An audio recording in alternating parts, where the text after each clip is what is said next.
जेव्हा रणवीर सिंग सरांच्या आणि दीपिका मॅमच्या लग्नाला गेलो, तृप्तीने माझी ती अवस्था पाहिली. ते निगेटिव्ह दिली रे कंपनी, त्याने निगेटिव्ह दिली रे. मग त्यांनी अरे मग एवढा 100 लोकांनी पॉझिटिव्ह छान छान, मग त्याला बघ ना यार.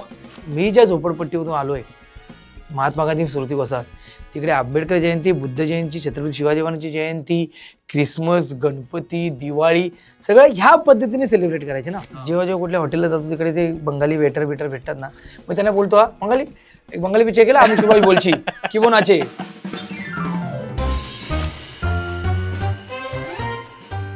गेला उडत हे नाटक जे आहे ते तू नेहमी म्हणतोस की मला जीवदान देणारं नाटक आहे, करिअरला जीवदान देणारं नाटक आहे. तर त्याच्या जस्ट आधी असा एक काळ होता की तुला डावललं जात होतं म्हणा, किंवा कामं मिळत नव्हती म्हणा, किंवा सिनेमा चालत नव्हता म्हणा.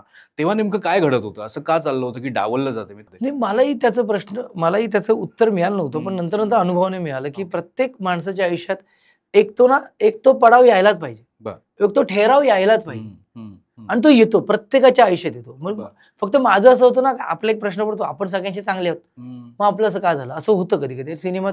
म्हणजे सिनेमे एक तर तेव्हा सिनेमे चालले पण नाहीत कुठले, आणि कुठल्या सिनेमांचा भाग पण नाही झालो. आणि मग असं वाटलं की अरे आता काय होणार? कारण सिनेमे येतही नव्हते. कोणी सिनेमा म्हणजे एखाद्या सिनेमातून मला काढलंच होतं. म्हणजे मी त्या सिनेमाची मला गरज होती. खरं त्यात मराठीतले खूप मातब्बर ऍक्टर्स होते. आणि कुठला सिनेमा होता? उगा ते आता ते झालंय ना, तेव्हा असतं ना, तेव्हा आता गळगळ सगळं आलं असतं. पण मला वाटतं प्रत्येक नटाच्या आयुष्यात येतो तो ठहराव. फक्त तुम्ही त्याला कसं रिॲक्ट होता. तसं कोणासाठी तरी तुम्ही चांगले असता, कोणासाठी तरी मी तिरसट, वाईट, माजोरडे, हवेत माज करणारे, किंवा सगळं ह्या सगळ्या प्रत्येकाच्या गोष्टी माणूस वेगळ्या पद्धतीने बघत असतो, तुम्हाला बघत असतो. मला हे कळत नव्हतं की माझं कुठे काय चुकलं. कारण मी तर कमी पैसे घ्यायचो, कधी कधी पैसे पण नाही घ्यायचो, काम करायचो. त्यात मी एक DMD नावाचा शो होस्ट केला, ज्यात आदित्य सरपोतदार सारखा मित्र माझ्या बाजूला राहून मला बूस्ट करायचा, सांगायचा. कमाल माणूस आहे तो, त्याच्याबद्दल बोलला आवडत, मी नेहमीच बोलतो. आणि महेश मांजरेकर आणि केदार शिंदे आणि प्रसाद कांबळी, हे तीन काय म्हणू या लोक आहेत त्यांच्याबद्दल. आणि ह्या तिघांबरोबर आणखीन काही लोक आहेत. अमित भंडारी, डॉक्टर लवेश जाधव माझा भाऊ, तृप्तीने खूप त्या काळात सपोर्ट केला. कारण मी ना ऍक्च्युली व्हायचा, मी तृप्तीला विचारायचो, भाई आज पैसे आहेत ना? ती बोलली आहे रे, एवढं काय. कारण तुम्हाला सवय लागलेली असते ना, आणि आपण खूप पैसे पण घेतले नसतात सिनेमांचे किंवा काय. सेव्हिंग आपली बायको जेवढे करेल त्या पद्धती असतं ना. आणि सर्वात 3 महत्वाचे नाव आहेत ना, ते म्हणजे संजय जाधव सर, उमेश कामत सर आणि तेजस्विनी पंडित. की ह्या लोकांनी ज्या पद्धतीने, म्हणजे ते यायचे माझ्या, म्हणजे संजू दादा आणि उमेश दादा आणि तेजस्विनी ना यायचे इथे बायाला, चल आज कुठेतरी जेवायला जाऊ वगैरे, मला घेऊन जायचे घरात. कारण एकटा बसून काय करू. महेश मांजरेकर सर, काय करतोय सर? काहीच नाही, चालू इकडे. एक शिकारी नावाची फिल्म केली त्यांनी, बरा, म्हणजे रोलिंग मध्ये राहा. Correct. Kedar sir, Prasad Kambli, Kedar sir म्हणाले की आपण करूया नाटक, तुझ्यासाठी नाटक करूया. मी तुझ्यासाठी नाटक करूया हे केदार सरांनी सांगितलं मला, आणि गेला आवडत माझ्यासाठी आणलं. आणि त्या काळात मी सिनेमा मिस करत होतो की यार फिल्म करायला पाहिजे. आणि मग तो सिनेमा आला, जिथे मी बोललो पैसे तुम्ही म्हणाल ते. आणि मी ना थोडंसं ना तृप्तीकडे सगळं हँडल करायला दिलेलं की तू जरा बघ, कारण व्यवहारात आपल्याला काय बोलता येत नाही, कोण काय हे होत नाही. आणि त्यांनी कारण काहीतरी भलतंच दिलं रे. त्यांनी सांगितलं नाही तृप्तीने काहीतरी, तृप्ती काय करणार आहे? नाही तृप्तीने पैसे जास्त सांगितले. कुठे हे कारणच त्या विचारायला काय माहिती नव्हतं, व्हॅलिडेट नव्हतं ते कारण. त्यांना काहीतरी वेगळा नट घ्यायचा असेल, वॉटेवर जे काय असेल, त्यांना मी माझं वाटलं वॉटेवर जे काय. त्यांनी मला त्या सिनेमातून डावडलं, त्याचं लय वाईट वाटलं, राग पण नाही. किस्सा असा आहे की मी त्या फिल्ममध्ये आहे, ओके, अरे मी याच्यावर काम करणं आईला काय मजा येईल, पुन्हा एकदा मी दिसतो यार वाईट. आणि मला तो जो होता म्हणून त्याने सांगितलं की बघू, सांगतो असं करून त्यांनी ते ठेवलं. मी डायरेक्ट म्युझिक लॉन्च पाहिलं न्यूज चॅनलवर. अच्छा. मला एवढी पण तसदी घेतली नाही लोकांनी की तू नाही रे, नाही आपण नाही करत आहोत, किंवा सोड तुला आम्ही दुसऱ्या नटाला घेऊ, एवढी पण तसदी नाही. एकेकाळ असं होतं की कुठल्या तारखा आहेत, 1 ते 15 आहेत, 1 ते 15 मध्ये करू, 16 पण ह्या लेवलचं डिस्कशन होतं. तर हे प्रत्येकाच्या आयुष्यात येतं, आणि ते यावं, त्यांनी कसं घ्यावं. ते गेला उडेतचे प्रयोग केले. गेला उडेतच्या प्रयोगांनी मला एक वेगळा कॉन्फिडन्स दिला. त्याच्यामध्ये हे माझी मित्रमंडळी मला सांभाळत होती, माझा दादा म्हणत होता. म्हणजे तुला सांगू, दादानी मला दादा उदाहरण देतो ना, मला डायरेक्ट बच्चन साहेबांची उदाहरणं देतो फिटनेसवर आणि कमबॅकवर. मला फिटनेस खूप महत्वाचं आहे. ह्या सगळ्या गोष्टीमध्ये फिटनेसकडे लक्ष दे, व्यायाम कर, बॉडी बनवली. काम करत होतो, गेला उडत करत होतो. आणि सुदैवाने तुला व्यसन नाही अजिबात. नाही, ते तर आपण सांगितलं. आपण आई वडिलांना म्हणजे आपण दिलेलं वचन मी नाहीच त्या गोष्टीकडे जाणारच नाही. त्यामुळे ती बॅकिंग होत असताना एक तृप्तीचा एक मित्र आहे, त्याला एक मल्याळम सिनेमाचा रिमेक करायचा होता. तर त्याला मिळालं, तो बोला मेरी दोस्त का हस्बंड है, उसको मराठी का नाम है. तर त्या फिल्मसाठी मी गेलो आदित्य सरपोतदारकडे की आदित्य ही फिल्म करतो का? हो मस्त फिल्म आहे, आपण करूया, पण मी आता फास्ट एफ करतो. बोललो मी करतो, मला फास्ट एफ मध्ये काम करायचं. बोलो रोलच नाही. बोलो कुठला असेल तो दे, कुठलाही दे. अरे नाही, एक इन्स्पेक्टरचा आहे, इन्स्पेक्टर करतो. कारण मी मग तो इन्स्पेक्टर श्रीकांतने केला, बोला नाहीच आहे. आणि मग मी इरिटेट करायला लागलो आदित्य. ते होतं आपलं माहिती आहे ना, हे सांग ना, ते झालंय सांग ना. मी आणि आपण काही मित्रांचे फोन आपण एका रिंगवर उचलतो ना. आदित्य सरपोतदार तो माझा मित्र आहे, पण तोही अरे यार सिद्ध्या त्याला काय सांगू. मग एके दिवशी त्याने मला फोन उचलला माझा, मागितला अरे सिद्ध्या तो रोल त्यांनी घेतलाय. बोलो मला करायचंय, मला नाही. तो बोला एक छोटासा रोल आहे रिक्षावाल्याचा, बोललो करतो. आदित्य म्हणाल असं नको करू, मी तुझा गैरफायदा नाही घेणार, तो कदाचित रितेश सर करतील, पण मी करतो. तू नरेशन आहे पाठवलं त्याने, हा मी करतो. आणि मी तो फास्ट एफ केला. फास्ट एफ सिनेमा खूप दिवसांनी करतोय. अमय वाघ पण क्षितिज पटवर्धन, काय पोरगा आहे तो. ही सगळी मंडळींनी मला आणखीन पॉझिटिव्ह. फास्ट एफ आला अमय खोपकर सरांचा फोन, डायरेक्ट मला येरे रे पैसा शूट करता संजू दादा, उमेश दा यांनी ते सांभाळलं.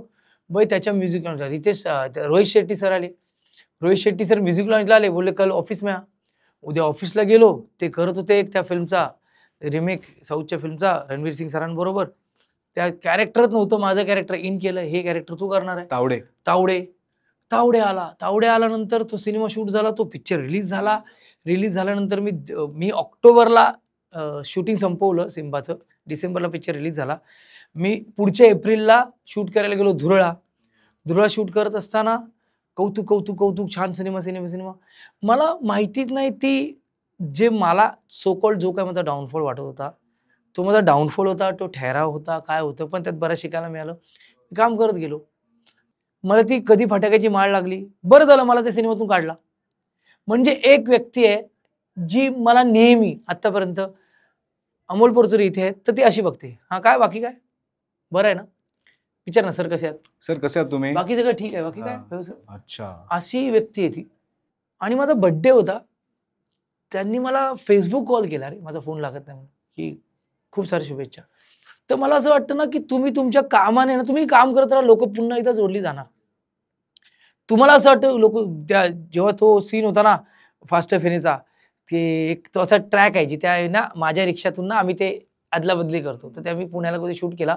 लय गर्दी झाली तर आदित्यने मला पाठवला सिद्धार्थच्या द्वारे, गर्दी मला हॉटेल पाठवलं, तू जा आणि शूट केलं ते. मग मला रितेश सरांचा फोन आला की कळलं की खूप हे झाले, तुम्ही काळजी करू नका. आणि ते हौज करता रितेश सर कधीच अरे तुरे नाही, आम्ही तुम्हाला चांगलं प्रेझेंट करू. त्यांनी मला लॉन्च केलं. तर मला वाटतं मी जी गोष्ट मिस करत होतो त्यात ह्या सगळ्यामध्ये गेला उडतचे प्रयोग तुफान चाललेत, बेस्ट विनोदी अभिनेता नॉमिनेशन सगळं मिळतं. म्हणजे मी सगळी ती त्या DMD सारखा शो जिथे आदित्य सरपोतदार, झी हे लोक, मी डान्स शो जज करतोय, एक वेगळा कॉन्फिडन्स येत होता. आणि मित्रमंडळी सांभाळत होते. दादा मला नेहमी सांगायचं की हे सांगायला लाजू नकोस की मला काम द्या. अरे आता कसं बोलले मी कोणाला, आता मला काम द्या, लगेच त्याचा तो आला की नाही काम मागायला, असा त्याचा इगो होणार, प्लीज होणार ना. आता उडत होता, आता मागितले काम, दादा म्हणा त्याचा विचार करू नको. त्याचा इगो प्लीज होतोय की त्याला जेन्युइन वाटतं की सिद्धार्थ तुला काम आहे, पण जोपर्यंत तू बोलत नाहीस की मला कामाची गरज आहे, तोपर्यंत लोकांना कसं कळणार. मडमध्ये एक वेटरचा रोल होता, तिसऱ्या डोळामध्ये. मला दादा बोलला एक ब्लॅक पॅन्ट व्हाईट शर्ट घेऊन ट्रेनने मग बसने मडला गेला होतास ना, 9च्या शिफ्टला 7ला गेला होतास ना, तेव्हा असं वाटलं अरे मी कशाला करू, असं वाटलं होतं का. परत तीच अवस्था आहे. काही लोक त्याच्यात माझं काय नाही झालं, अरे काय सांगू मित्र तुला, अरे असं झालं, मग त्याचं कसं झालं, ह्याच्यात राहतात. तुला त्याच्यात राहायचंय की व्यायाम कर. लोकांना दिसणं नाही आवडत तुझं, चल आपण म्हणूया तुझं दिसणं नाही आवडत की दाजे कसे आहेत, अजून असं लोक म्हणतात नाही. आता काही लोक असतात त्यांना म्हणायचे, त्यांना म्हणतात, पण तू पर्सनॅलिटी प्रेझेंट कर ना. तू रूप देखणं असतं, तू तुझं येणंच, तुझा ऑराच देखणं कर ना. मग व्यायाम कर, थोडं हे कर, ते होतच ना. तुम्ही ती जी वेळ मिळालेली आहे तो तुमचा डाऊनफॉल आहे की तुम्हाला घरचा अभ्यास दिलाय, हा जो म्हणजे तो त्या वयात कळत नाही, खरं सांगू तर. त्या वयात कळत नाही. यावेळेला आपण आता मी खूप बोलू शकतो, पण कसं सांभाळू शकता, किती त्याच गोष्टी बोलायच्या की पॉझिटिव्ह गोष्टी बोलायच्या. तुम्हाला आता एखाद्या गोष्टीबद्दल सांग, अरे ते मस्त आहे, ते चांगलं आहे, त्यातलं चांगलं बघूया. Correct correct. वाईट बघायला आहे एक गोष्ट लोक अरे ठेवली ते बघितले मी, बघितलं याला काय खायचं नाही. अरे पण त्यातही काहीतरी असेल, करेक्ट कुणीतरी एफर्ट टाकले असेल, करेक्ट. तर त्या झोनला मी असतो. आणि मी आपला कॅचअप हा प्लॅटफॉर्म का निवडला, म्हणजे माझा डाऊनफॉल खूप काय मोठा डाऊनफॉल नाही, किंवा माझं जे काय मी घरी बसतो ते प्रत्येकाच्या आयुष्यात बसतं. प्रत्येक जण म्हणजे आता शमी पण आता ते इंजिनिअरिंग बसला होता, पण कमबॅक कमाल केला त्या माणसाने. तर प्रत्येकाचं आहे, ते प्रत्येक जण त्या गोष्टीतून कसा येतो बाहेर पडतो आणि कारण त्यातनं काय प्रत्येकाला शिकतो हा यार ते प्रत्येकाला महत्त्वाचं. दुःख म्हणून मी सांगतो. आणि मी दोनच प्लॅटफॉर्म वापरले तेव्हाही आणि आताही. मी फक्त एबीपी माझावर बोललो आणि दुसरं या प्लॅटफॉर्मवर बोलतो. कारण मला माहिती आहे की हा प्लॅटफॉर्म आहे ना, हा प्लॅटफॉर्म खूप खूप खूप पॉडकास्ट सगळीकडे आहेत, सगळे छान छान पद्धतीने करतात. पण ना ह्या म्हणजे एक तर अमोल परचुरे ह्या व्यक्तीबद्दल आणि या पॉडकास्ट सांगायचं हे ना, की काहीतरी ना पॉझिटिव्ह मिळतंय मला, बरोबर. काहीतरी ना अरे वा. स्वतःहूनच बोलतोय इतकं, म्हणजे मला काही विचारायची गरजच नाही राहत दादा, नाहीये. कारण हे खरं आहे, हे तुझं हा. कौतुक म्हणून नाहीये. हा. हे आता अरे मला एका सिनेमातून काढला, अरे तेव्हा घरी बसलेलो, अरे आता हे मला माहितीये ना, हे माझ्यापुरतं मी ठेवू शकतो. बरोबर. हे मी प्रत्येकाला सांगायला गेलो ना, तर भाई हो ना बाबा, हो बाबा, तुझा डाऊनफॉल लय बाबा, तू आता आम्हाला आमचं करू दे, असं होणार दाद्या, होणं प्रत्येकाला. पण मला असं वाटतं कुणीतरी कुठेतरी, म्हणजे आपले ते पॉडकास्ट खूप बघतात, की त्यांना हे समजू दे की भाई हे प्रत्येकाच्या आयुष्यात आहे, फक्त एवढंच आहे. जसं तू म्हणालास, गमतीने म्हणालास किंवा चांगल्या म्हणे की तू व्यसनांची सवय नाही तुला. नाही, मी चांगल्या याच्यानेच म्हटलं, गमतीने नाही नाही म्हटलं मी. म्हणजे छान की तू व्यसन पण नाही, पण हो. आपण कुठल्या आहारी जायचं, आपण व्यसनांच्या आहारी जायचं की विचारांच्या आहारी जायचं. आणि आपल्याला पहिली गोष्ट म्हणजे मला आपल्याला विचारतात ना, इन्स्पायर कोण करतं तुम्हाला, मग सुरुवातीला कळतं, मग मला किशोर कुमार, गोविंदा, अमिताभ बच्चन, ऋतिक रोशन, असं आपले सुरुवातीच्या अशोक मामा किंवा लक्ष्मण बेर्डे सर, स्वर्गीय दादा कोंडके सर, हे असे तेव्हा आपली उत्तर असायची. नंतर थोड्या वेळ कळल्यानंतर आता हे तेच का, मग आपण जरा माझ्या आई वडिलांनी मला खूप इन्स्पायर केलं असं होतं, अशी उत्तर यायला लागली. पण एका इन्स्टाच्या लाईव्ह मध्ये ना मला इन्स्टंट सुचलेली गोष्ट होती की तुम्ही आम्हाला खूप इन्स्पायर करता, म्हणजे तुमच्यासारखा सर्वसामान्य पोरगा असं अचीव करतो, आम्ही पण करू शकतो, तर तुम्हाला इन्स्पायर कोण करतो. तर मी पटकन उत्तर दिलं, आरसा. अच्छा. आता हे ना मला ना त्यावेळेला सुचलेलं उत्तर होतं, थोडं अलंकारिक असेल, थोडं जरा काहीतरी जसं शब्दांमध्ये काहीतरी ते, पण मी नंतर रिअलाइज केलं की येस, तो जो आरशातला माणूस आहे तुझा, तो सिद्धार्थ जाधव. म्हणजे मी किती शाब्दिक काय काय बोललो तरी त्या माणसाला माहिती आहे मी काय केलंय, आणि त्या सिद्धार्थ जाधवनी मला खूप बॅक केलं. आणि म्हणून मला असं वाटतं ना की तुम्हीच पुश करू शकता. मी का मागू काम, हे जोपर्यंत मी स्वतःला सांगत नाही ना, अरे त्याचा इगो आहे रे, तो नाही देणार काम. पण मी जेन्युइनली सांगितलं तर मिळालं तर बरोबर. काय करशील. तुमच्याकडे ही जी पॉसिबिलिटीज आहेत ना, ह्या आपण पॉसिबिलिटी ठरवायला पाहिजे. आणि ज्यांना आपण मित्र समजतो त्यांच्याकडे तर आपण जाऊच शकतो कधीही आणि मागूच शकतो काम, आणि ते देतात, उभे राहतातच. मी आता ज्या लोकांची नाव घेतली सगळे माझे मित्रच आहेत, आणि मी ज्यांची राहिली असेल त्यांची पण येतील, आठवतील. पण ह्या प्रत्येकाने कॉन्फिडन्स दिलाय ना. आज मी नागराज मंजुळे सरांबरोबर एक वेब सिरीज करतोय, बटकाकी. मला त्यांच्यावर काम करायचं होतं, मला कधीपासून काम संधीच मिळत नव्हती. एक दिवशी त्यांचा फोन आला की पुण्याला येऊन फक्त एक ऑडिशन देऊन जा. मी इतक्या वर्षात कधी ऑडिशन दिलं नाही, पण कुठेतरी ऍड फिल्मच्या वगैरे ऑडिशन दिलेला, तेव्हा पण कसं ते आम्हाला ऑडिशनसाठी घ्यायचे, शॉर्ट लिस्ट करायचे आणि मग ह्याला द्यायचे, आणि आम्ही जे केलंय ते दिसायचं, अरे आपण तर केलं. तर मी ऑडिशन पिढीच्या भानगडीच पडायचो नाही. पण मी गेलो. मी खरं सांगतो, नागराज मंजुळे सरांना विचार काहीतरी, दरदरून घाम फुटलेला मला टी शर्ट दिलं त्यांनी, त्याला घाम आला होता, की मी त्यांना म्हणालो, सर मी म्हणजे बाकी त्यांच्याबद्दल अभिमान आहे, त्या माणसाने उत्तम काम केलं, मराठी सिनेमा सातापर्यंत पलीकडे मला खाशाबाचं पोस्टर दाखवलं, पण मी शेवटी तो दिग्दर्शक आहे, आणि त्याने सांगितलं की नाही, हा रोल सिद्धार्थ जाधव करेल, आम्हाला बघायचंय. आणि त्याच्या शब्दाखातर किंवा त्याला ते वाटावं म्हणून घाम भीम येऊन मी ना 3 वेळा ऑडिशन दिली. आणि मी त्यांना म्हणालो, सर सॉरी, मी जरा, ते बोलले नाही, डोंट वरी, काय नाही होईल. मला वाटतं ह्या मुवमेंट यायला पाहिजे ना तुमच्या आयुष्यात. नाही अरे मी करतो रे, होऊन जाईल रे, याने काय होत नाही, नटाचं काय होत नाही. म्हणजे अजूनही शोधावंच लागतं, अजूनही मी करतोय का रे, हे होईल का रे, हे करू का रे, मी करतो बघ, हे झालं की लोचा होतो. आणि मला वाटतं ही सगळी ती जी प्रोसेस होती ना, त्या 4 वर्षात 13 ते 17 4 वर्षाची प्रोसेस. 4 वर्षात मी काम केलं, नाटक केलं, जे सुपरहिट झालं, ज्याचं कौतुक झालं. हिंदी सिनेमा करायला मिळालो. त्यात काय मी काय सिम्बा नव्हतो, तो संतोष तावडे होता. पण म्हणजे रोहित शेट्टी सरांसारखा व्यक्ती बोलतो की ऍक्टर करके ग्रो हो गया सिद्धू तू. हे तो बोलणं माझ्यासाठी, ज्याने मला गोलमालमध्ये पाहिले. तर मला वाटतं ह्या कुठेतरी गोष्टी मला त्या माझ्या मिळत गेल्या. आणि आतापर्यंत मग आता मी विचारत नाही. म्हणजे ना, धुरळ्याच्या सेटवर असं झालं होतं की गप्पा चाललेल्या सई अमयच्या. सई तू काय केलं आता? अरे मी आता काहीतरी पॉंडिचेरी करून आले ती. आणि तू काय केलं? अमय बोलला मी आता ती गर्लफ्रेंड नावाची फिल्म केली. हा यार आता केलो, मस्त मस्त शूटिंग झालं. सीधा तू काय केलं? तर मी ना विचार केला. मी ऑक्टोबरला सिम्बाचं शूटिंग संपवलं. 2 महिने काही नाही, सिनेमा रिलीज झाला. त्याच्या पुढे 1, 2, 3 महिने काही नाही, डायरेक्ट एप्रिलला शूटिंग करतोय. तर मी म्हणालो अगं मी ना ते शूटिंग केल्यानंतर डायरेक्ट हाय करतोय. त्याच्यामध्ये 5 महिने गेलेत, पण मला असं कधी वाटलंच नाही की मी घरी बसून आहे. तर मला तेव्हा कळलं की तुम्ही जे दिवस मोजता ना, तुमच्याकडे काय नाही कायशा, तुमच्या त्या दिवसात तुम्ही काय करता याच्यावर कॉन्सन्ट्रेट केलं ना की कळत नाही की. तर मी घरी बसून आहे हा शब्दच तुम्ही वापरलाच नाही पाहिजे. अरे काय होतच नाही हा शब्द तुम्ही वापरलाच नाही पाहिजे. मला वाटतं ह्या गोष्टी आपला मॅटर करतात. तर तुझी जी रिकामी वेळ आहे ना, ती ऍक्च्युली तुमच्या विचारांनी भरलेली आहे. हे जेव्हा कळलं ना की आपला व्यसन निघून जाईल, तो रिकामा नाहीये. आणि ही गोष्ट या प्रोसेसमध्ये दादा, सॉरी या प्रश्नाचं खूप मोठं उत्तर झालंय, एवढं पण नाहीये, पण ते ना या गोष्टी कळणं गरजेचं आहे. नाही, तू म्हणालास मोठं उत्तर आहे, पण तू जे काय सांगितलंस ते मनापासून सांगितलंस आणि भरभरून सांगितलंस एकदम, आणि ते महत्वाचं पण आहे. इंडस्ट्रीमधल्या काही लोकांबद्दल मला तुला विचारायचं आहे की आपल्याकडे इंडस्ट्री अशी आहे की ती जज करत असते. मग तू उथळ हा शब्द वापरलास, तर अरे जरा उथळ वागणं कमी कर, अरे तू ना रणवीर सिंगची कॉपी करतोस, एनर्जी आणि हे सगळं असं पण म्हणणारे लोक असतील, तर त्यांना तू काय उत्तर देतोस? नाही मी जास्त काय उत्तर देत नाही. जेव्हा कसं होतं ते सिम्बा आल्यानंतर ना सगळ्यांना वाटलं जाम हवेत गेला. म्हणजे एकाने मला उत्तर दिलं होतं 300 कोटी तुझ्यामुळे नाही जमले.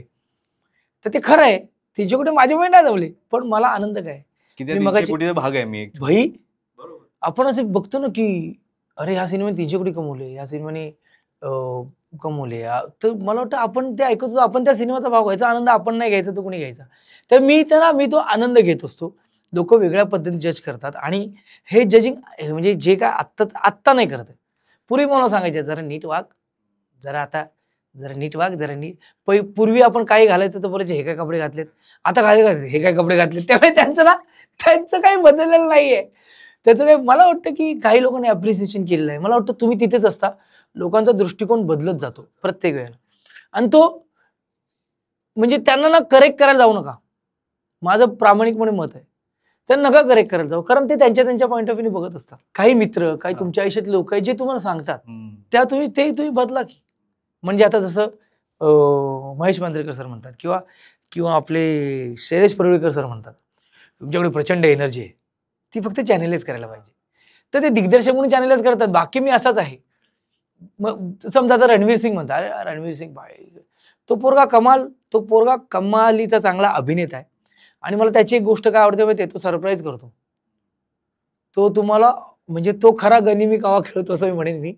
तो तुम्हाला ना बाहेरच्या त्याच्या दुनियेत तो तसा आहे ना, तसा ठेवत राहतो की अरे हा ना जाम तुडतुडे, अरे हा ना जाम लाऊड आहे सगळं.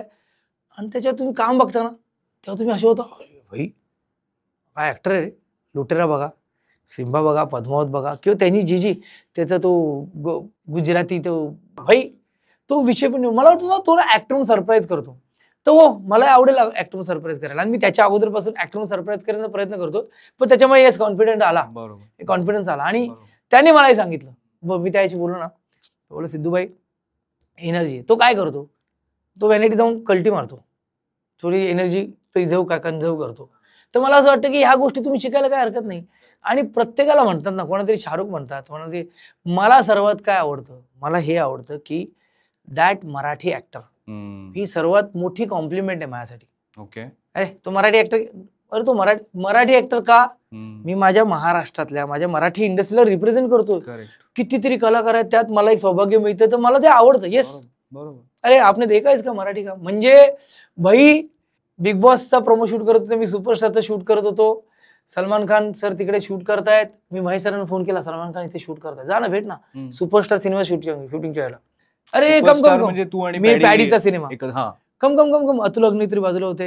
Atul he is a brilliant actor by the way. कारण ते दे धक्का रे मी करणार होते, सर काम कर, सरांनी पाहिलं काम. भाई त्या माणसाने मला सांगितलं नजबलेच्या वेळेला सलमान खाननी you are one of the finest actor in India हे कौतुक केलं. वा. तर ही जी आपल्या कौतुकाची थाप कुठून आहे, तर मराठी इंडस्ट्रीमुळे, मराठी नाटक, मराठी सिनेमामुळे. तर मला ते आवडतंय. बाकी बघ कोण कसे रे अजून, कसे तुझे दात, कसा दिसतो, कसं रे घालतो, थँक्यू थँक्यू, चल पुढे. आता आपण ना फक्त आई बहिणीविषयी घातली की थोडं वाईट वाटतं आणि त्याला ते तर मी लक्षात देत नाही, पण ते महत्वाचं नाही. पण कोण समजावलं गेलं जसं म्हटलं काय जरा नीट वाग. नीट वाग म्हणजे कसं, नीट म्हणजे काय, मी ज्या झोपडपट्टीमधून आलोय, महात्मा गांधी स्मृती वसाहत, तिकडे आंबेडकर जयंती, बुद्ध जयंती, छत्रपती शिवाजी महाराजांची जयंती, क्रिसमस, गणपती, दिवाळी सगळं ह्या पद्धतीने सेलिब्रेट करायचे ना, एका पाठोपाठ एक सगळं, आणि सगळं असंच करायचे. ते त्याच प्लॅटफॉर्मवर, त्या स्टेजवर कुठेतरी वक्तृत्व स्पर्धा, एखादी नृत्य स्पर्धा, वेशभूषा स्पर्धा, हेच करून आमचा कॉन्फिडन्स बिल्ड झाला ना. तर मी तसाच आहे, तेच माझ्या अंगात भिनलंय, आमचं ते आहे ना. तर आता वेल येस अमोल, नाही खूप छान, मला आवडलंय ते. मला अमय वाघ किंवा माझे मित्रमंडळी भेटले की मला त्यांना कडकडून भेटावं असं वाटतं. मला वाटतं कारण ही व्यक्ती आहे, मला नाही इनिमेशन. मी तर कोणी मोठा कोण सुपरस्टार, माझ्या मते सुपरस्टार भरत जाधव, मी त्यांचं सुपरस्टार पद पाहिलंय. मी सुपरस्टार नाहीये, म्हणजे मी माझ्या वैयक्तिक माझ्या एकाचं म्हणतो, मी कलाकार आहे ज्याला वेगळ्या पद्धतीची कामं करायला मिळतात मराठीत.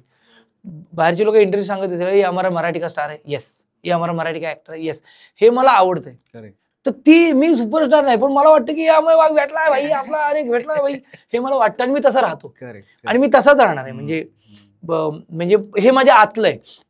किंवा मी जेव्हा रणवीर सिंग सरांच्या आणि दीपिका आमच्या लग्नाला गेलेलो, तृप्तीने माझी ती अवस्था पाहिली आहे. अमिताभ बच्चन पासून, भारतरत्न सचिन तेंडुलकर सरांपासून सगळी लोक आहेत. मी सरांना विश केलं आणि 10व्या मिनिटाला बोललो चल तृप्ती जाऊया. जायच्या अगोदर प्रचंड एक्साइटेड होतो. मॅम भेटलो, रणवीर सिंग सरांना भेटलो, सगळे मी बघतो सगळ्यांना आणि मला दरदरून घाम फुटला. मी 10व्या मिनिटाला तृप्तीवर जाते, बोलली थांब जा. कारण माझी ते अवस्था, ते मॅडम तुसामध्ये कसे असतात ते पुतळे सगळे, आणि आपण बघत असतो जिवंत ज्यांना आपण, तर होतं ते कधी, कारण मी ज्या वसाहतीतून आलोय, जिकडे मी पडद्यांवर ह्या लोकांना पाहिलंय, जिकडे ह्या लोकांना कधी भेटेन वाटलं नव्हतं, कधी म्हणजे एकांकिकेतला काही करेन असं वाटलं नव्हतं, नाटक सिनेमा करेन वाटलं नव्हतं, तो पोरगा होतं. ते हे माझे ना मुवमेंट्स आहेत आणि म्हणून मी माणूस म्हणून ते जगण्याचा प्रयत्न करतो. कुठल्या अवॉर्ड्स वेळेला मला नाचायला मिळतं. फिल्मफेअर मध्ये मी होस्ट केलं 3 वर्ष. मी काय ते कसं बोलू, पण मी ते केलं कारण माझी ती मुवमेंट आहे, माझ्या आयुष्यातलं ते स्वप्न आहे. पेपर टाकताना कुठे ते फिल्मफेअरचं बघायचं, अरे त्याचा आपण होस्ट करतोय. ती ट्रॉफी हातात घेताना मी गहिवरलो. त्याच्यावर मी माझ्या मित्राला, माझ्या भावाला कुशल बद्रिके बरोबर ती शेअर केली, कारण हे आमची स्वप्न आहेत. आणि तू आमचा प्रवास पाहिला एकांकिका स्पर्धेतला, ही पोरं आज त्यांच्या पद्धतीने कुठे बरोबर अप्रिशिएट करतात. मराठी पाऊल पडते पुढे झीने मला दिलं होतं. मी ढसाढसा रडलो होतो. मला माहिती होतं समोर सगळे माझी एवी वगैरे लागणार आहे म्हणतो, पण श्रेयस तळपदे सरांना मिळाला होता, अजय अतुल सरांना मिळाला होता, मी परफॉर्म केलं होतं. मराठी इंडस्ट्रीतला एखादा कलाकार जेव्हा असं काहीतरी करतो त्याचं कौतुक होतं. आज ते माझ्या बाबतीत होतं, जेव्हा मी 4 वर्ष घरी बसलो होतो, तर मला या मुवमेंट आहेत. आणि माणूस म्हणून तुमचा खरेपणा ठेवा ना. कामाच्या बाबतीत तुम्हाला दे ना, ठहरावाला करेन, तुम्हाला उथळ करेन, विलन करेन, हिरोचा मित्र दे. मी माझ्या कामाच्या बाबतीत जे मला लेखक दिग्दर्शक देतात ते बरहुकूम करण्याचा प्रयत्न करतो. काही लोक जबाबदारी टाकतात, तुम्ही यामध्ये कराल, हो तुम्ही आला, म्हणजे अगोदर नरेशन होतं ना, भरत तुम्ही इकडे होता, सिद्धार्थ इकडे, तो कॉमेडी होते. तसं नाही होत, ते व्हायला पाहिजे ना. पण आता दिग्दर्शक एवढे उत्तम झाले, ते माझ्यासारख्या नटाकडून खूप छान छान गोष्टी काढून घेतात. तर मी एक्सपेरिमेंट करायला एनी टाइम रेडी, तुम्हाला काही द्या.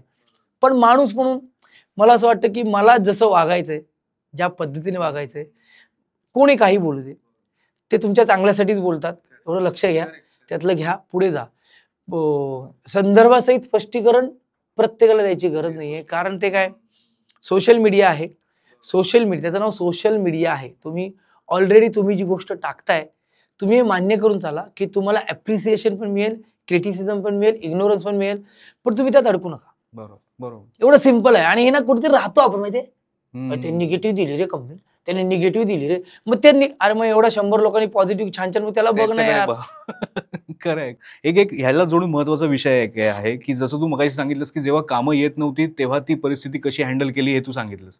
पण जेव्हा एखादा असा सिनेमा असतो की तो चालत नाही, जसं आता मराठीच्या बाबतीत बोलायचं तर अनेक असे सिनेमे येत आहेत की ते लोकांना आवडत आहेत, काही त्यातले चांगले आहेत पण ते चालत नाही आहेत. त्यावेळेला कसं हँडल करायचं? आणि आता म्हणजे अगदी आता मराठी इंडस्ट्रीबद्दल जर बोलायचं झालं तर काय चुकतंय कुठे, का काय करायला पाहिजे? कोणी प्रेक्षकांना दोष देतंय, कोणी म्हणजे सिनेमातल्या कॉन्टेंटला दोष देतंय, काय काय चाललंय नेमकं? मी खरं सांगू ना दाद्या, म्हणजे हे खूप मनापासून सांगतोय, मला असं वाटतं की ना आजकाल जो तो उठतो ना, म्हणजे कुणी मी कुठलाही पॉडकास्ट वगैरे की खूप ना, तसं मगाशी तू म्हटल्याप्रमाणे की तो ना मराठी इंडस्ट्रीतला ना प्रॉब्लेम सांगत असतो. आज मराठीचा स्टार नाही, मराठी ही नाही, मराठी, काही लोक कंपॅरिझन करतात, अरे साऊथचं कसं आहे बघा, मराठीचं कसं बघा. मला मला ना, म्हणजे हे माझं वैयक्तिक मत आहे, मी कोणालाही, की प्रत्येक जण ना आपल्या घरात ना चुकीचंच चाललंय का हे का बोलतो, आपल्या घरात चुकीचंच चाललंय असं. मग अगोदरचे सिनेमे 75 आठवडे चालले, 50 आठवडे चालले, मी शिवाजीराजे भोसले 25 आठवडे चालला. आपल्या म्हणजे ते दिवस परत हवे आहेत आपल्या सगळ्यांनाच. का नाही, आहेत की चालतायत सिनेमे, लोक सिनेमे चालतायत, पण म्हणजे आता ना, आता फर्स्ट क्लास दाभाडे नावाचा सिनेमा तो चालला की वेगवेगळ्या पद्धतीचे प्रयोग केले जातात. स्थळ नावाचा सिनेमा येऊन गेला, हो. वेगळा सिनेमा, ज्या लोकांना पाहायचा आहे त्यांनी तो पाहिलाय, धो चाललाय का, करोडोंचा बिझनेस केलाय का, तो प्रत्येक जण आपापल्या पद्धतीने करतोय. मला मला असं वाटतं प्रत्येक मराठी सिनेमाला प्रेक्षक बघायला जातोय म्हणजे तो सिनेमा चालतोय. मल्टिप्लेक्समध्ये 5-5 स्क्रीन आहेत, 3-3 शो लागले, प्रत्येक आपापल्या पद्धतीने बघायला जाणार आहे. एक शो लावा आणि 100 लोक द्या, किंवा 4 शोला 25-25 पाठवा, लोक बघायला जात आहेत. त्याचं कॅल्क्युलेशन तुम्ही डायरेक्ट काय करता माहिती, हिंदी सिनेमाशी 100 कोटी ह्यांनी कमवले, 25 कोटी आम्ही कमवले, मग आमचा सैराटही चालला ना, 100 कोटी कमवले, मग महाराष्ट्र मार्केट लोकांना कळलं ना. तर मला खरंच वाईट पण वाटतं की ठीक आहे बोलले आपल्या मराठीत इंडस्ट्री स्टार नाही आहेत, मग अगोदर नव्हते का, आत्ता नाही आहेत. मराठी इंडस्ट्रीत कलाकार आहेत. अशोक मामांचा एक इंटरव्ह्यू पाहिला मी परवा, ते स्वतः म्हणाले त्यांच्या पॉडकास्टमध्ये की मराठी सिनेमात हे कलाकार आहेत आणि ते चालवत आहेत.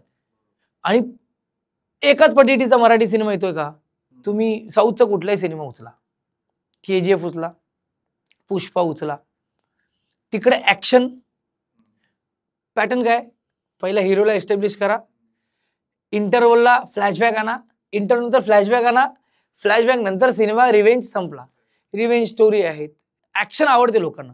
पण लागोपाठ तुम्ही ते बघितलं तर तेच वाटतं ना तुम्हाला, मराठीत वेगळ्या पद्धतीचे विषय तरी हाताळले जातात.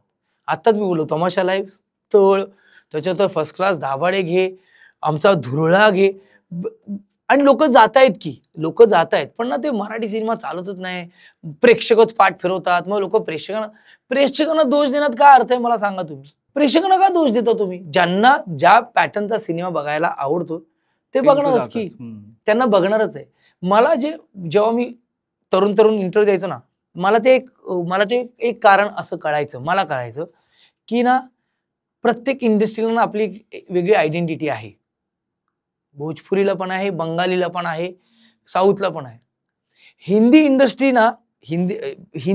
आणि मराठी इंडस्ट्री एकत्रल्यामुळे ना मराठी इंडस्ट्रीला तशी आयडेंटिटी कोण देतं, बरोबर. तुम्ही सिद्धार्थ जाधवला मराठीतला रणवीर सिंगच बोलता ना, आणि त्याच्या पलीकडे जाऊन लोक गरिबांचा आमिर खान, गरिबांचा शाहरुख खान म्हणतात. म्हणजे मला हे कळतच नाही ती, पण त्यातही हिंदी आणि मराठी एकत्र इंडस्ट्री असल्यामुळे ना एकाच शहरात आहे, त्यामुळे तुम्ही लोक मराठीकडे आम्हाला बघूया. पण बघ ना, आज छावासारखा सिनेमाही तुम्ही तेलुगूमध्ये रिलीज केला, म्हणजे सगळ्या मेकरचं कौतुक आहेच, पण तो वेगळ्या भाषेत डब करून दाखवला गेला.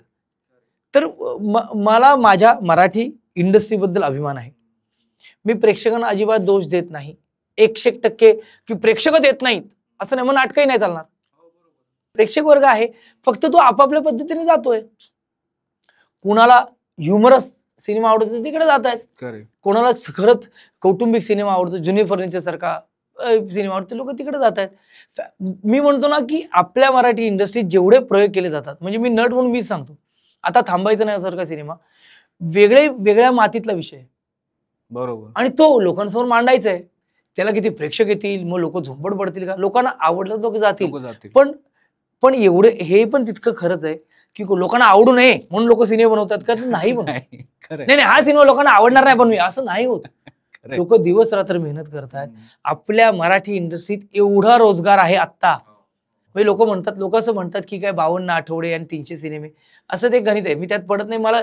मी त्यातला अज्ञानी आहे. मी नट म्हणून काय बोलतो, 300 सिनेमे आहेत ना, म्हणजे 300 सिनेमांचा रोजगार आहे. बॅकस्टेज आर्टिस्टला आहे, स्पॉट बॉयला आहे, टेक्निशियन टीमला आहे, लोकांची कामं चालू आहेत ना. तर मला एकदा ना, मी एका हिंदी पॉडकास्टला गेलो आणि ते मला आवर्जून सांगायचं. तर तो म्हणाला की Marathi industry not going well, there comparison with Hindi industry वगैरे. तर मला नाही वाटत तुम्ही काय साऊथचे अपेक्षा मराठीत का करता. बरोबर. कारण आमचा प्रेक्षक वर्ग वेगळा आहे. वेगळा. तो साऊथचा सिनेमा बघतो पण तो एकच KGF बघतो आणि तो एकच पुष्पा बघतो. किती आले, बालकृष्णचा पण पिक्चर आला त्यानंतर, बालकृष्ण नावाचे ते ऍक्टर आहे, त्यांचे किती आले, कुणी बघितले, गेम चेंजर कुणी बघितले. मला म्हणायचं म्हणजे एका सिनेमावरून 100 वर्षांची आपली मराठी सिनेमांची परंपरा आपण लगेच कंपॅरिझन मध्ये जायचं का? पहिले हिंदी शिवायचं, आता खूप साऊथची होते. मग साऊथचे पॅटर्न आपण म्हणतो ना, माऊली सारखा सिनेमा आपणही करतो, फुल ऍक्शन पॅक सिनेमा करतो. तो ज्या प्रेक्षक वर्गाला बघायचं ते बघतात. मराठीत एवढे विषय हाताळले गेलेत ना, म्हणजे एवढे रिव्हेंज स्टोरी पासून, थ्रिलर पासून, कौटुंबिक विषय, ऍक्शन, प्रत्येकाचं बघितलं जातं. पण मला वाटतं ते ना एका सिनेमाने येऊन मग परत कंटाळा आला. मग आता मराठीत कंटाळा करूया कशाला, मराठीत खूप सिनेमे बनतायत. बरोबर. मला म्हणायचा एक मला वाटतं प्रसादाचा एक सिनेमा आलेला, पिकासो नावाचा. तो पण त्यात पॅटर्न छान होता. तो लोक किती बघतायत. किंवा आपल्या म्हणजे खूप दिवसांनी प्रसादाचा तो सोनालीताई आणि सचिन खेडेकरांचा सिनेमा कच्चा लिंबू, तो काहीतरी वेगळ्या पॅटर्नने शूट झाला. ब्लॅक अँड व्हाईट शूट झालं, किती अप्रिसिएशन झालं. किंवा क्षितिज पटवर्धन आणि ही गँग, किंवा आता नवीन आलेली गँग वेगळ्या पद्धतीचे सिनेमा आणतात, बघतायत लोक. तुम्ही ना कंपॅरिझन मध्ये जाता आणि बघ, ते कंपॅरिझन होऊ दे, मला त्याच्याबद्दल काय, पण आपल्या मराठी सिनेमाला जास्त दाबलं जातं ना विचारांनी. मला आवडत नाही ते, वाईट वाटतं. आपल्या मराठी इंडस्ट्रीत काहीच नाही असं करतं. आता हे जे मी म्हणतोय ना मराठीबद्दल, आपल्या सिनेमाबद्दल, याच्या खाली पण काही कमेंट होतील, हा मोठा छान, याला लय आलं. मला म्हणायचं हे माझं हे लहान मुलाचे प्रश्न आहेत ना, ते माझे प्रश्न आहेत की माझ्या घरात काहीच चांगलं नाही तरी मी कसं मग मला जेवायला व्यवस्थित मिळत नाही. मी म्हणायचं की माझी मराठी इंडस्ट्री ही माझी आहे, मी रिप्रेझेंट करतोय ती. साऊथचं मराठी सिनेमाशी कंपॅरिझन होणं, एका सिनेमावर तुम्ही अख्खा मराठी इंडस्ट्रीला जज करणं, अख्ख्या मराठी इंडस्ट्रीतल्या टॅलेंटला जज करणं, लेखक दिग्दर्शकांना जज करणं, हे जरा मला वाईट वाटतं. आणि हे वैयक्तिक आहे, म्हणजे तुम्ही खाली कमेंट लिहा की भाई, पण प्रेक्षकांना दोष देऊन चालणार नाही.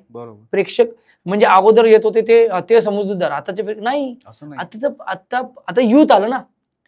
मी त्या सिनेमाचा भाग होतो 3.5 जो जेव्हा रिलीज झाला होता तेव्हा प्रभात थिएटरला 21 शो हाऊसफुल होता. 21 शो म्हणजे काय, दिवसाचे 3 शो हाऊसफुल, असा अख्खा आठवडा हाऊसफुल. हेच मायबाप रसिक प्रेक्षक आहेत ना, वेगळे कुठे आहेत. आता कसं आहे, आता ना पिढी आली, एक नवीन पिढी आली ना प्रेक्षकांची. तर त्या नवीन पिढीला जसा सिनेमा आवडेल, तुमच्याकडे अव्हेंजर्स पण लागतो, तुमच्याकडे आपला धुरळा पण लागतो, तुमच्याकडे फास्ट अँड फेनी पण लागतो, आणि तुमच्याकडे आणखी हिंदी सिनेमा पण लागतो ना. लोकांना जे पाहिजे ते पाहू दे, पण त्या सिनेमाला गेले म्हणून मराठी इंडस्ट्री डबघाईला आली असं नका बोलू. दुसऱ्यांचं कौतुक करा ना, माझं काय म्हणणं नाही. वेगळ्या इंडस्ट्री कौतुक करा, हॉलिवूडचं कौतुक करा, you know that industry is very good, या. पण माझी इंडस्ट्री वाईट नाही, माझी इंडस्ट्री चांगली आहे. आणि माझ्या इंडस्ट्रीत, मराठी इंडस्ट्रीत वेगवेगळे प्रयोग होतात. प्रयोगच आहेत ते, कधी सक्सेसफुल होतात, कधी अनसक्सेसफुल होतात. म्हणून कोणी प्रयोगशाळा बंद करत नाही. बोला कोणी आपल्या मराठीबद्दल, आणि जसं तू म्हटलं सोल्युशन द्या जेव्हा तुम्ही ते बोलाल. बरोबर. आपल्या काय मग सोल्युशन काय नाही, सोल्युशन सध्या तर दिसत नाही. मग कामं कशी चालली आहेत? आणि हे माझं वैयक्तिक मत आहे, मला कोणाबद्दल काय नाही. पण आत्ताचे नवीन कलाकार, नवीन रायटर, नवीन दिग्दर्शक, नवीन कॅमेरामन काहीतरी वेगळ्याच पद्धतीने विषय आणतायत, वेगळ्याच पद्धतीने पुढे जायचा प्रयत्न करतात. सो त्याचा मला अभिमान आहे, बाकी काय. सो पुढचं सगळं तुला चांगलं चित्र दिसतंय. 25 वर्षानंतर जे आता चित्र असणार आहे पुढे तुझ्या आयुष्यामध्ये, तुझ्या प्रोफेशनल करिअरमध्ये, ते खूप चांगलं दिसतंय. आता थांबायचं नाही हे तर तू ठरवलंयस. फक्त मला शेवटी तुला एक छोटासा प्रश्न असा विचारायचा आहे की तू नेहमी महेश मांजरेकर, केदार शिंदे, देवेंद्र पेम, भरत सर या सगळ्यांची नावं घेतोस. आता 25 वर्ष झाल्यानंतर तुला त्यांच्या जागेवर यायचंय, असे तुझ्यासारखे सिद्धार्थ जाधव असतील, अजून स्ट्रगलर असतील, त्यांना पुढे आणायचंय. आता तू त्या लेवलला आलायस का, त्या जागेवर आलायस का?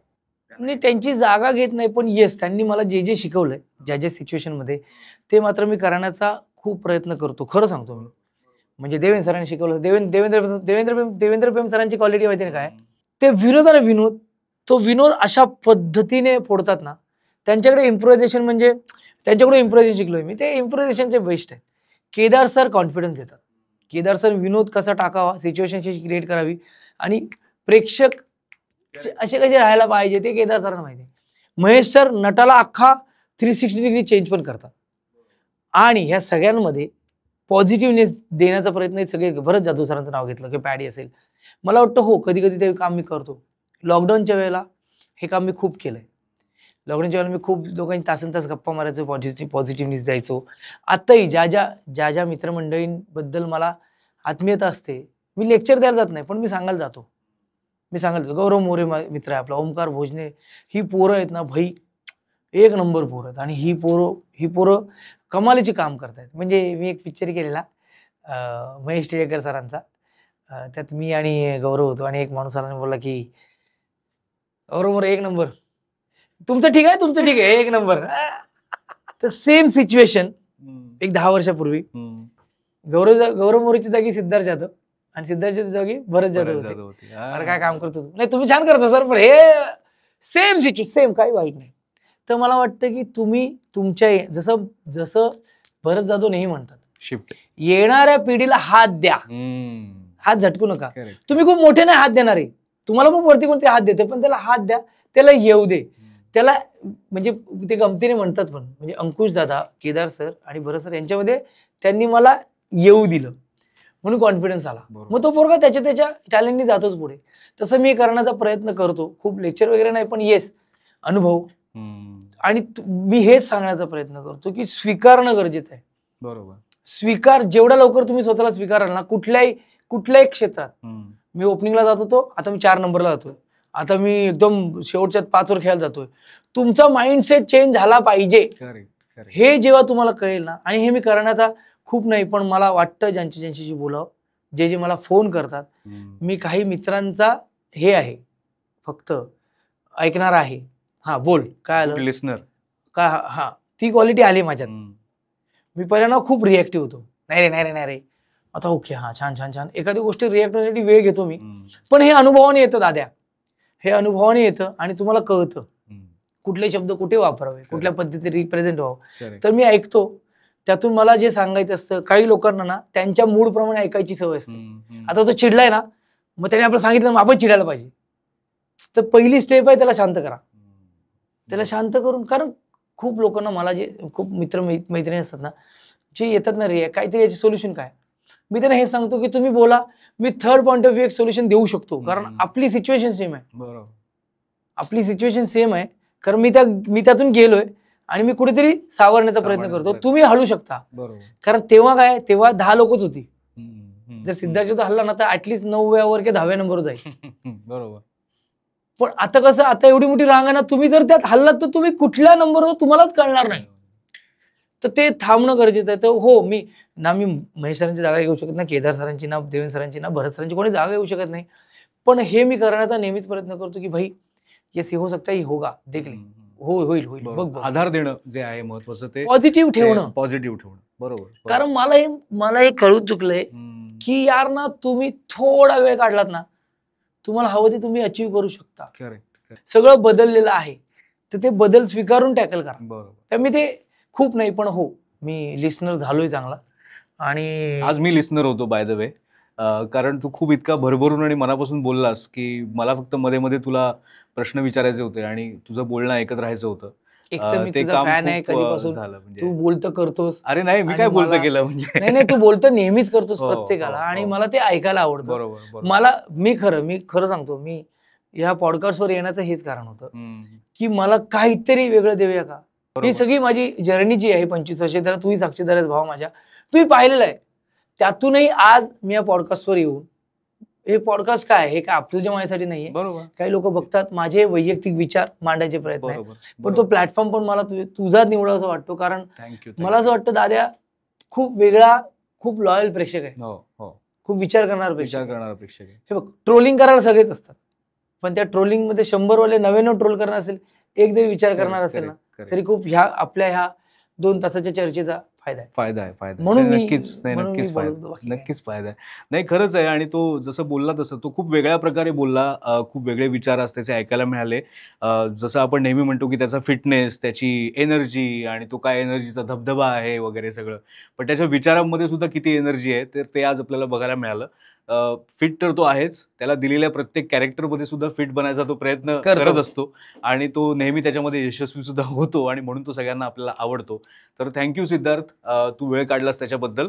एक छोटीशी भेट फक्त तुला द्यायची आहे. त्या थैलीने पण थँक्यू म्हटलं मला. हे बी बिरबलनी दिलेलं आहे. याच्यामध्ये एक डायरी आहे, त्यांचे खूप छान प्रॉडक्ट्स आहेत.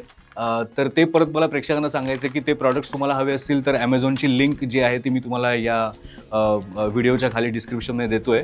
स्टिकर्स आहेत आणि कोलकात्याचे पोस्ट कार्ड आहेत बघ. ओके, असं आहे. आणि मी तुला माहितीये का, जेव्हा कुठल्या हॉटेलला जातो तिकडे ते बंगाली वेटर भेटतात ना, मग त्यांना बोलतो, हा बंगाली, एक बंगाली पिक्चर केला आम्ही सुभाष बोलची की वो नाचे, खूप भालो वगैरे असं करतो. पण छान आहे, मला खूप मस्त वाटलं. थँक्यू. आणि तुझ्यासमोर इथे खूप मातब्बर मान्यवर लोक बसतात, खूप छान विचार मांडतात. आज माझ्यासारख्या सर्वसामान्य पोराला, ऍक्टरला पण त्याचं म्हणणं मांडायला ह्या प्लॅटफॉर्मवर तू संधी उपलब्ध करून दिलीस, त्याबद्दल थँक्यू. आणि बी बिरबल, तुमचंही थँक्यू. थँक्यू.